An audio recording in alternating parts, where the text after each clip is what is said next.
ছোট বড় সবার জন্য আজ একটি লোভনীয় রেসিপি নিয়ে চলে এসেছি। দেখতে যেমন আকর্ষণীয়, আবার খেতে অসাধারণ লাগবে। হ্যালো বন্ধুরা, কেমন আছেন সবাই? আরও একবার স্বাগত জানাচ্ছি আমার চ্যানেল রসইখানাতে। আজ রসইখানা মেনুতে আছি একটি লোভনীয় আইটেম, টার্কিশ ডেলিশিয়াস ডেজার্ট লুকাম। এটি তৈরি করা খুব সহজ এবং অল্প উপকরণ দিয়ে অল্প সময়ে বানিয়ে নেওয়া যায়, কোনো ঝামেলা ছাড়াই। আমি চেষ্টা করেছি খুব সহজভাবে বানাতে, যাতে আপনারা আমার এই রেসিপি দেখে বানিয়ে নিতে পারেন টার্কিশ ডেজার্ট খুব সহজেই। যারা আমাকে এখনও সাবস্ক্রাইব করেন নাই তাদের অনুরোধ রইল সাবস্ক্রাইব করার এবং পাশে থাকা বেল আইকনটি ক্লিক করবেন, যাতে আমার নতুন ধরনের রান্না আপনিই প্রথম দেখতে পারেন। আর যারা সাবস্ক্রাইব করেছেন তাদের ধন্যবাদ জানাই। আর যারা ফেসবুক পেজ থেকে দেখবেন তারা আমার পেজটিকে ফলো দিবেন। চলুন তাহলে শুরু করি। প্রথমে যে জিনিসটি লাগবে তা হলো স্ট্রবেরি।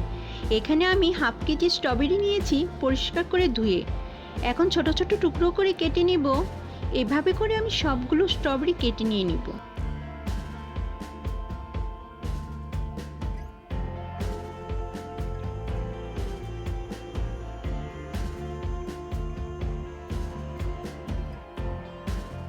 একটি ব্লেন্ডার জারে নিয়ে ব্লেন্ড করে নিব।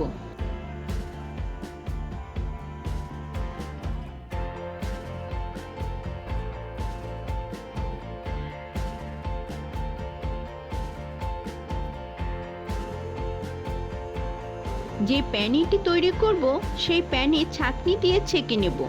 এতে স্ট্রবেরিতে কোনো লাম্পস থাকবে না, স্মুথ একটা জুস হবে।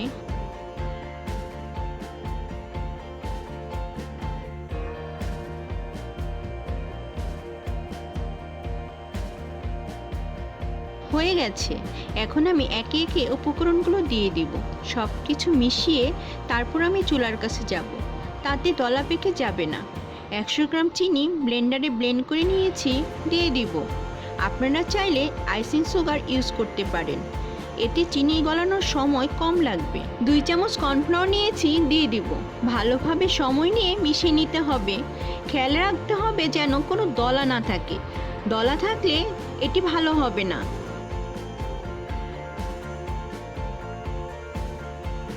হয়ে গেছে। যে পাত্রে আমি সেট করব, প্রথমে এর মধ্যে তেল ব্রাশ করে নেব, এতে ঠান্ডা হলে ওঠাতে সুবিধা হবে। এখন আমি চুলার কাছে চলে যাব। চুলার আঁচটা আমি লো টু মিডিয়ামে রেখেছি। অনবরত নাড়তে থাকবো, নাড়া বন্ধ করা একদম যাবে না, তাহলে দলা পেকে যাবে। 5 মিনিট আমি এভাবেই নাড়ব। দেখুন আমার এটা প্রায় হয়ে এসেছে, একটা স্মুথ ক্রিমি ভাব হয়েছে। এই পর্যায়ে যে পাত্রে তেল ব্রাশ করে নিয়েছিলাম সেই পাত্রে নামিয়ে নিব।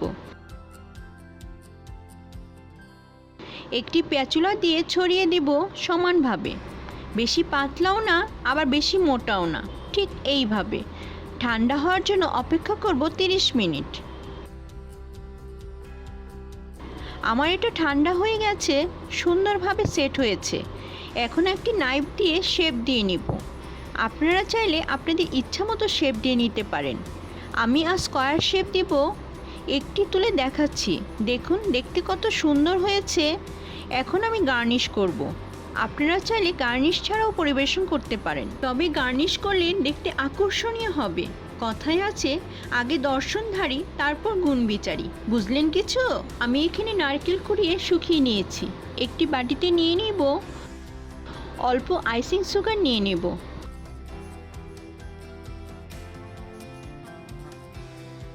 মিশিয়ে নেব।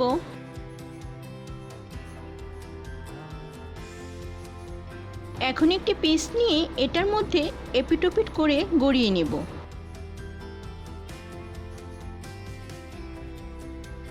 তাহলে তৈরি হয়ে গেল আমাদের টার্কিশ ডেলিশিয়াস ডেজার্ট লুকাম।